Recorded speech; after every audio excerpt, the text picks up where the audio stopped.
this is kind of how horses, I find, are really unique, because they help all areas of what make up kind of a human being. So the first area is physically. Now, there is many names for how horses help heal people physically.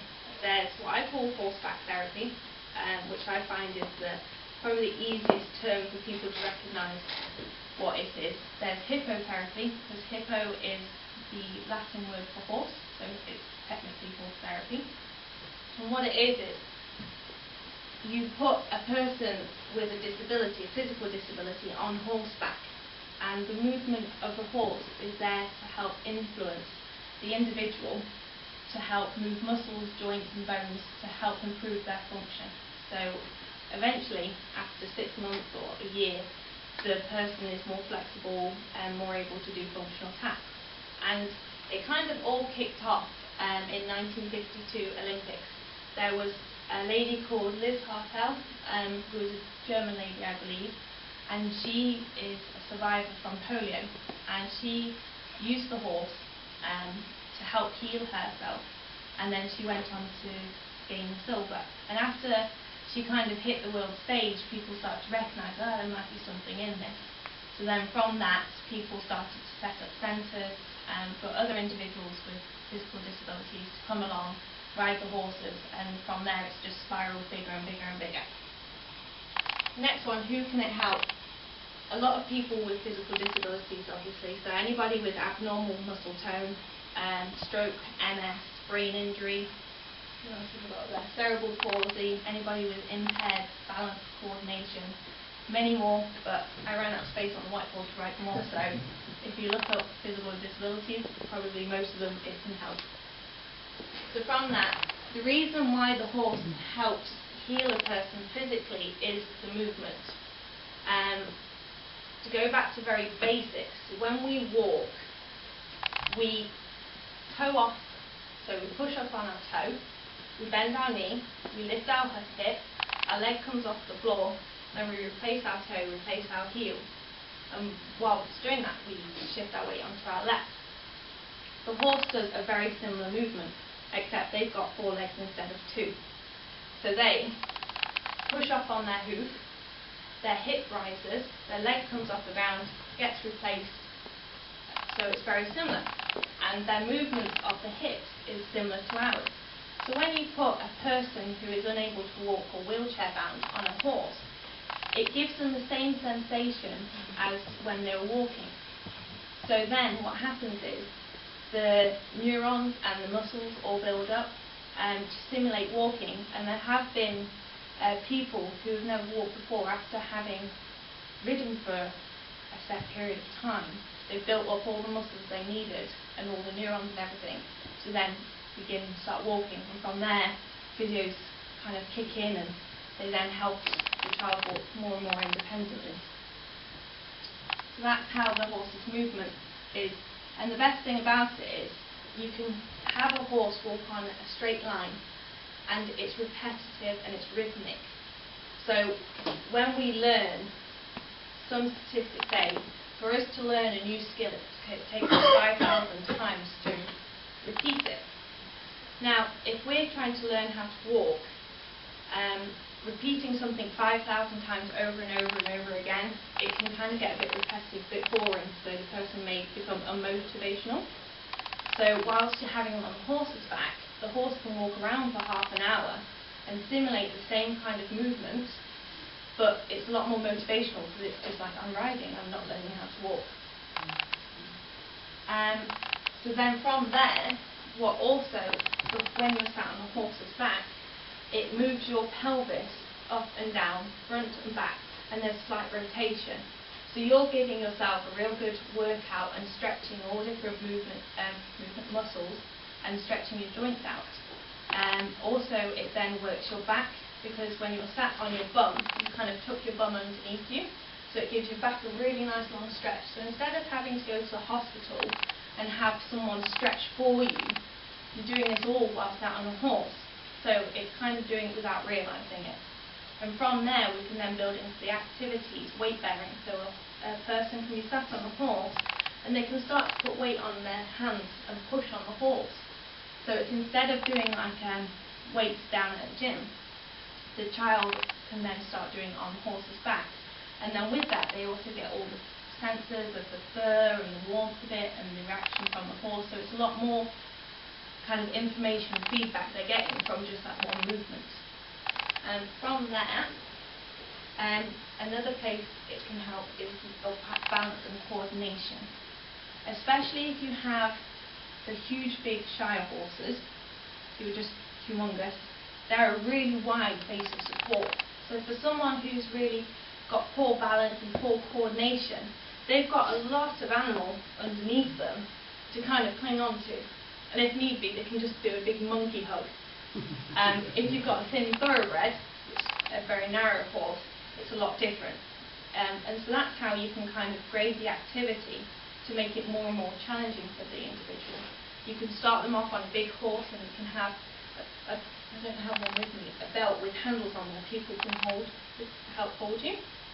And from that, people can then take away their support, so then you have to start finding the balance yourself, and then from that you can work on to narrower horses.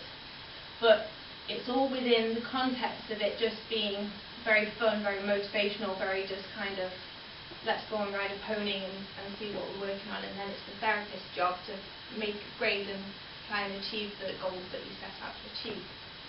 So from that wide base support, you can have a static object or a moving object. So you could hold the horse, and then all you've got to contend with is the horse kind of shuffling from side to side every now and again. If it's a really good horse, they'll just stand there and fall asleep, and then you kind of have to kind of gear them up to get them on. Or you can have a really fast-moving, impulsive horse, which brings about a lot of movement. And with that, their core muscles are building stronger and stronger and stronger. So eventually, they should be able to then sit independently. If the base of support moves underneath them, they should be able to start to begin to follow the base of support, and they just become a lot more independent. So this then transfers onto other areas of their life. If you've got an individual who's learning how to dress, maybe their core stability is an area they need to work on. So by having them on a horse, they then build up better muscles to then be able to reach down, put their socks on, pull their trousers up, put the shirt on. All the everyday activities that we find very easy, some people may find very difficult. So we have to kind of isolate the different areas of that activity and work on them specifically. So from that, there's one, some may find it a bit contradictory, but on postural control, sometimes people need a consequence to then realise, actually, I shouldn't do that anymore. So if you've got an individual on a horse's back, and it's probably better done with the more experienced therapist, you sit a child on the back, and if they keep sliding off the left and they haven't realised that they're doing it, sometimes if you've got helpers around you, you let the child carry on sliding all the way off the horse onto the floor. And then they realise, I was leaning to the left. And then something tweaks in their mind that when they start, they think, I'm going to fall off a horse in a minute, and they naturally right themselves. So instead of someone saying, you need to sit up again, you need to sit straight, sit more on your right, you need to do this, you need to, you just let the person have it, and then after that they then think, actually, I need to put more weight on this side. So it's kind of a bit more, some find it really fun too, they just think they're like on a slide and they're like, whee, down we go. You might want a crash mat, I don't know. From there, you can also work on an individual senses. Now, this is the most fun part, because there are rooms that have been created called snooze rooms. And snooze rooms are like sensory integration rooms. So they're full of kind of different sensory stuff. So you've got different carpet, different lights, different bubbles, all loads of the crazier the better kind of thing. But on a horse, it's in a natural environment. So you've got the fur, you've got the smell of manure, which kind of lingers around after you've left the yard as well. Then from that, you've got kind of the different sights, different sounds you're out in nature. So it's really sensory rich, but it's a natural environment. So when they then go back home, they're able to refer to, I saw this down at the stable yard, and they're able to start to make links. So from it, just by being on the horse, you're able to work their taste if they then start putting their fingers in their mouth after they've stroked the horse and they've got fur and stuff. You've got like the touch, the sight, the smell. You've also got kind of different side of things like kinesthetic, which is like the movement and where their limbs are in space and where their limbs actually are. Because some people kind of don't recognise, my right shoulder's there, and move it. So it can also help things like that. And the way kind of the sessions are built up is first the preparation stage. So when someone says, I want to come and have a horseback therapy session, you start to ask kind of how old they are, what weight they are, things like that, what they can and can't do. Because if you've got somebody who has seizures or epileptic fits, you then have to be more on guard to actually they'll be up higher. So if something was to happen, we need to have more people around. But also there have been times when animals, because they're so sensitive, they're then able to pick up on these things. So they actually, some stories say that horses have then stopped or not stopped doing what they're doing because the person is just about to have an epileptic fit. And it's just about knowing your horses, knowing your animals, and reading those kinds of behaviours. But from that information, we then choose the tack. Now I've got a bit of tack here. So here we've got the Western saddle, which for a therapist is like Christmas Day, because we've got the different texture, we've got things to tie things to, we've got ropes, because we have quite a few kids here who like to learn how to rope. We've got all the different buckles, we've got leather to wrap things around, and just also this saddle has been pulled, so it's very different textures, so it's bumpy, it's smooth on places, that's really good fun. Or if you want less support, you can have the English saddle, so there's a lot less kind of to cushion them in, kind of like instead of having a seatbelt around. But if you want to go to the next one down, we've got just a bareback pad. And from that, people are able to get more information from the horse because they're able to feel the horse more under their bum. And then for children who kind of really want to get the warmth of the horse fur, so if you've got someone with high muscle tones, that's where kind of their muscles are so contract they may not be able to fully extend the limb. You would use a piece of rigging, so that's this piece here.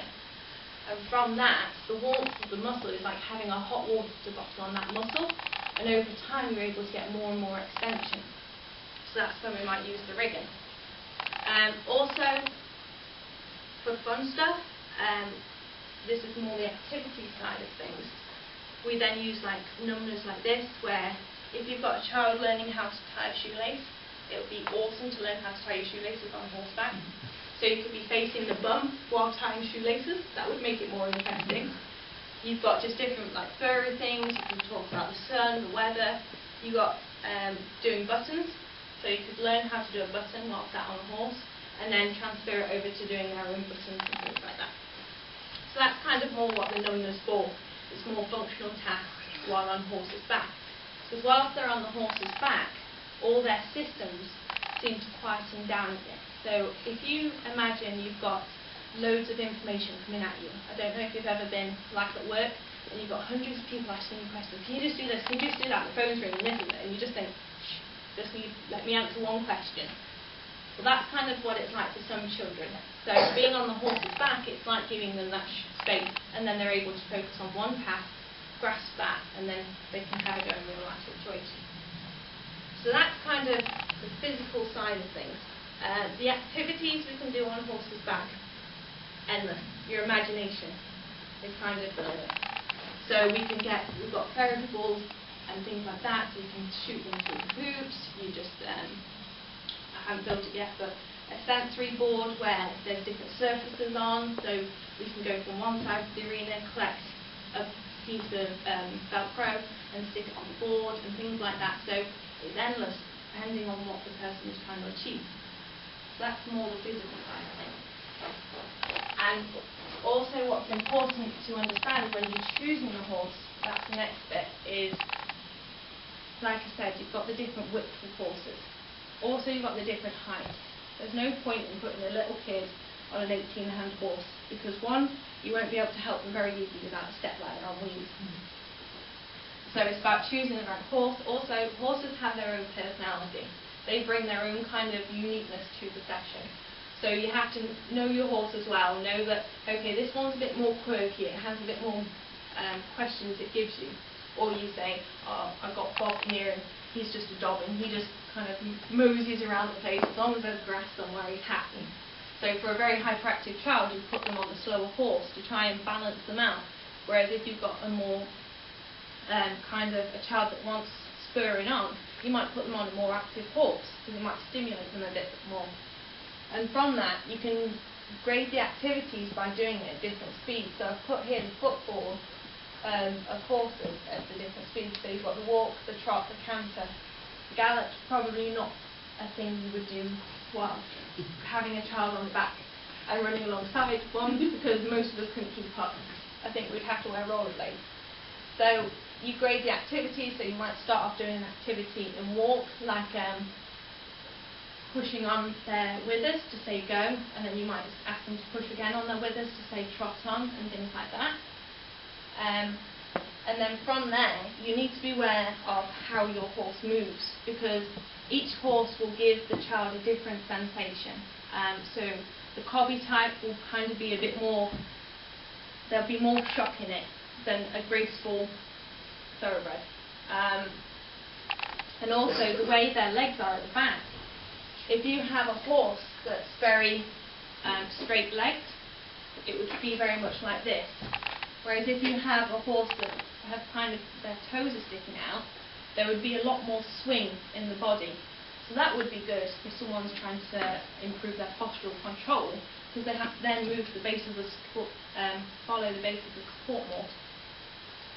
And then you've got the narrow base and the wide base. So all these different factors have to then be keyed into kind of the child. And so you might put a child on one horse to begin with, and then as they progress through, you change the horse to which would be a more challenging horse for them. Yeah, so that's kind of about the physical side of things. Afterwards, you can come up and have a look. I've got a picture here, and it's how horses and humans are very similar. Their bone structure and things like that, there's a list down the side, and there's only a couple that are different, which kind of shows the similarities human and horse have, which can kind of enable people to be more functional.